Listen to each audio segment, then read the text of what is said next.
Hey everyone, I'm Sarah with Fisher Price Ranch. First off, please hit that subscription button down below and the notification bell for updates on our next videos. So today, as you can see, kind of, it is a nice sunny day out. We're going to get those gates done, I swear. So real quick though, today is the start of our watch for the return heats on the goats. So I've got two that should have gone back into heat if they did not get pregnant. So let's go check them out real quick before we get started on the gates. Alright, so our first doe that should have gone back into heat is Tipsy. And sometimes like a good idea with having the bucks in here is you could tell they're in heat because they won't leave them alone, but sometimes they're taking a break and you aren't for sure. See, he's kind of over there messing with those girls, even though I'm not seeing signs of heat in them, but that doesn't necessarily say anything. They're not quite at their point yet of going back into heat. But Tipsy is over here messing in the feeder, but because he's not messing with her, we're actually going to check out her vulva, if she will let us, and we're just going to see if it's swollen, if there's any discharge, or any white crusty stuff on there, and that will show that she is in heat. It's probably going to be really hard to get it on film, but so far it's not looking like she is. She does not look swollen, and I don't see any signs of goo or crusty stuff. So I want to say that she is pregnant, which is very exciting. So she's 100% New Zealand, and so is Rocky Road that she was bred with. We tried to get her bred with Bazooka, but he was too young and she didn't want anything to do with him. So we can go ahead and write her on the whiteboard as pregnant. We'll still keep an eye out on her for the next couple of days, just in case she's a little bit late on her heat, but normally they don't go too late. And by the way, the chicks are doing great. So far, all four are still doing well. We have the three over here hanging out with the mamas. We've got those two and the white one there. And then the other one's hanging out with its mother. I just saw it a minute ago. Somewhere over here. There it is. There's the other one. Today I gotta scrub waters again. Goodness, that's the bad thing about the heat of summer, is we have to clean these waters, and literally I fill these waters like every 2 to 3 days, and I scrub those clean, and the algae just grows so fast. But this one isn't too bad. But that's our next project today. Alright, so the other doe that was due to go back into heat today was Truffles, and she's with Buddy. Truffles is a purebred Kiko, and so is Buddy. Hey Buddy, can I come in? So Truffles is our first timer. She was born a year and a half ago. Buddy, I don't have anything. Will you let me through? Goodness. Okay, here's Truffles. Hey Truffles, how you doing, girl? And Buddy is not messing with her. Hi. And as you can see, we don't have anything going on back there. So I'm going to say she is also pregnant. So that is a very good start to our breeding season. We've got two pregnant girls. And so for the next week, I got to check on everybody and see who returns to heat and who does not. Now, Marsala was bred, let's see, she was bred 3 weeks ago. And then the week later, she rebred, which I thought was kind of odd, but I've seen that happen. And so yesterday was actually her first, supposed to be return heat, but because she had bred a week later, we're actually going to give her another week. All right, girls, come on, that's enough. So she has one more week before we're actually going to say that she is pregnant, but she is already starting an udder, which I think is hilarious. So we're actually calling this a precocious udder because she is technically not pregnant yet. I mean, like, she started the udder just when they started breeding. So that's kind of funny, but usually that's in heavy milking lines, which is great. So we know, because we don't really know her background, that's showing that she is a heavy milker. So that'll be good. That's part of the reason that we used her on our Kikos, is to add a little bit more dairy into the herd. And She's definitely getting an udder there. So now it's time to get these gates going. All right, so this is an old Home Depot shelf. So it's solid metal, very heavy duty. And we bought all of our pieces. We've got a piece of chain link fence post.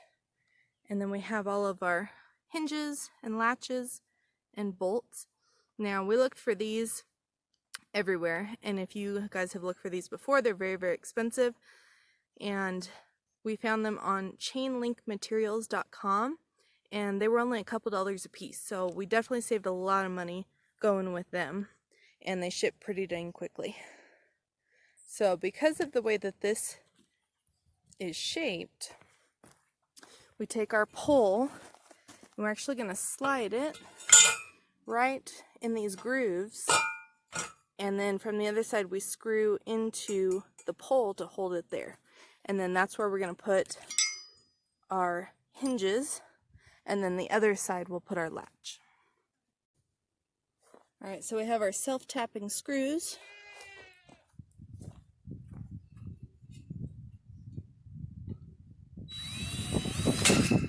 Oops.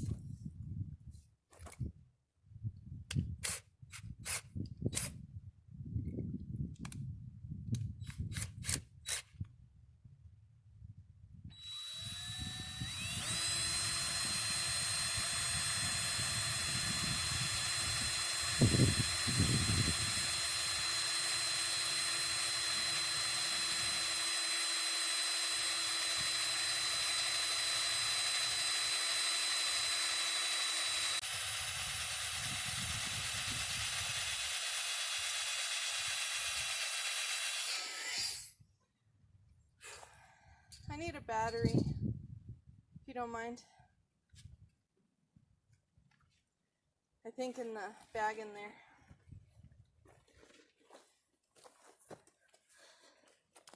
Okay, so as you can see, it takes a lot of battery.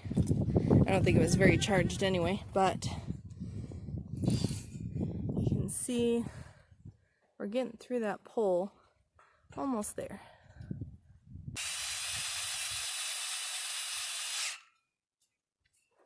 Okay, one down.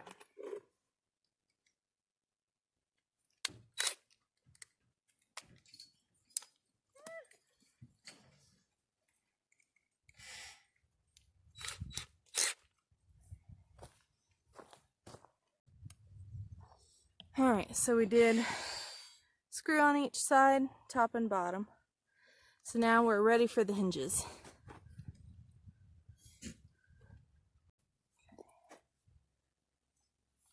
So we're going to use these ones with the bolt on there. We're going to go probably right there. Oh, I need a hammer. So you can get it.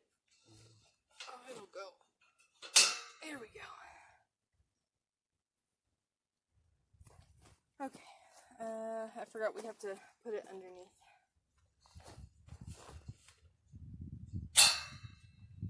Yeah, put it on sideways and then turn it. There we go, that looks better.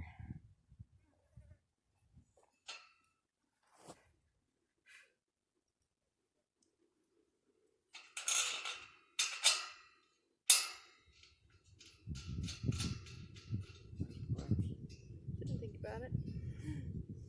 Go ahead, I'll get the other one on. It helps if you have pliers, I guess. So while he goes and gets those, we'll put the other one on.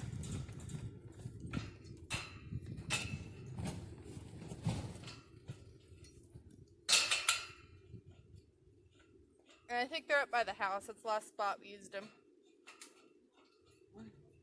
The pliers are up by the house. Because we used them up there last time.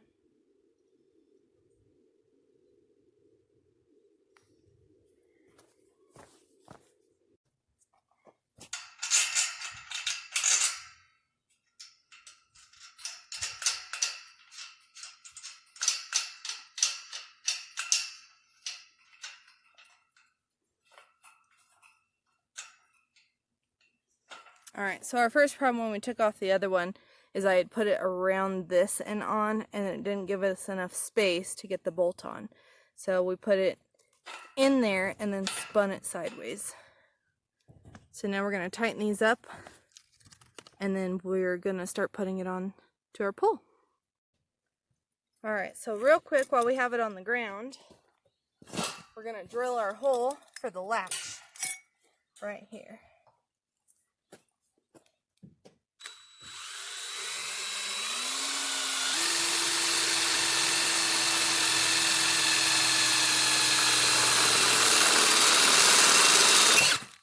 Scared me. Go backwards. You gotta hold the... I'll let you do it. I know, it hurts my wrist. Oh.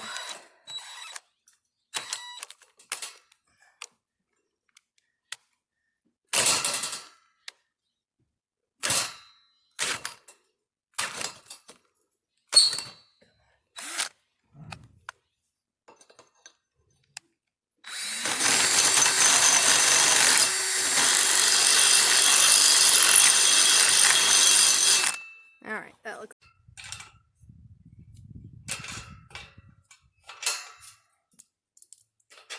Okay, now we can take it.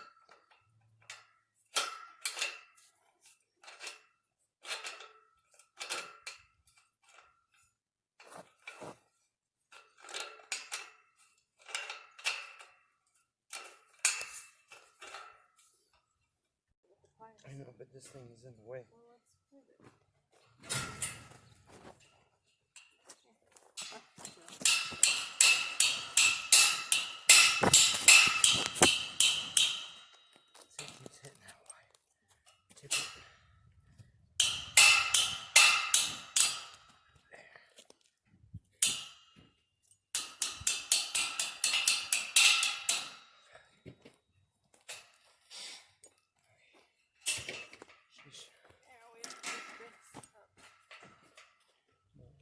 Slide this down.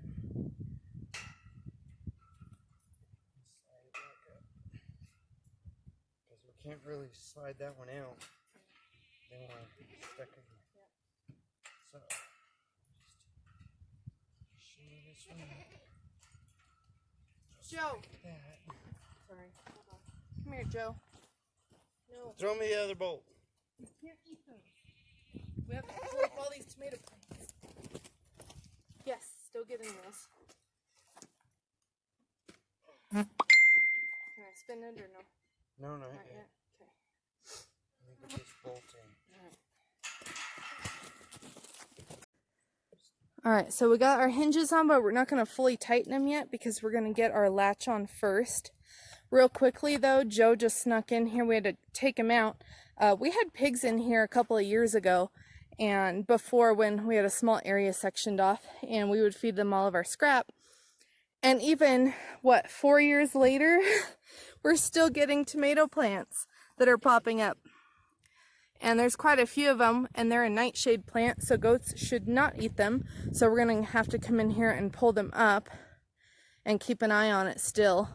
There's a whole bunch of them. These are all tomato plants here. All of these are tomato plants, every single one. Isn't that crazy? Years later, still getting tomatoes. They're getting flowers too. So we'll probably dig them up and put them in the garden. But anyway, so now we're going to put the latch on the gate. Switch.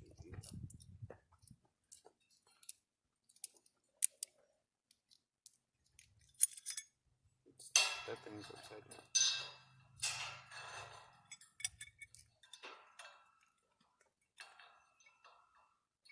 Got it.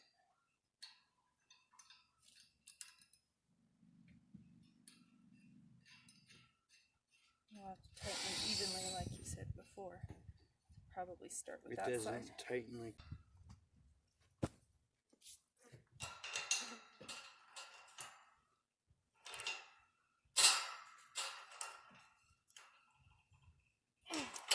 Here. Okay. Oh yeah, we're gonna have to cut the wire on the one side. Joe, put it. You're not getting back in here. There. Okay, we have a gate. So now all we have to do, whoops, is fix my camera here. There we go. And now all we're going to do is we're going to tighten these latches now that we know where it's going to sit. And we made sure that our gate was up off the ground so it's not dragging across the ground. And it'll open both ways. And then all we have to do is our other gate.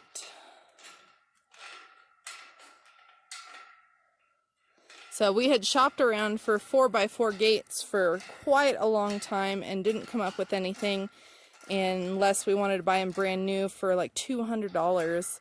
So luckily we have a friend who has a scrapyard and she had a bunch of these, so we bought them off of her. I don't even remember how much. It wasn't expensive, like what, 10 bucks a piece or something? Yeah, I think so. And then we bought all the hardware. So all the hardware for one gate is less than 20 bucks. So for less than $30 we have a very sturdy metal gate. What is your issue with the wires, Jen? He wants to see everything. Your lips. Watch your lips. We all have an audience. Don't chew my laces. Joe, are you being a turd? What do you think, buddy? Huh?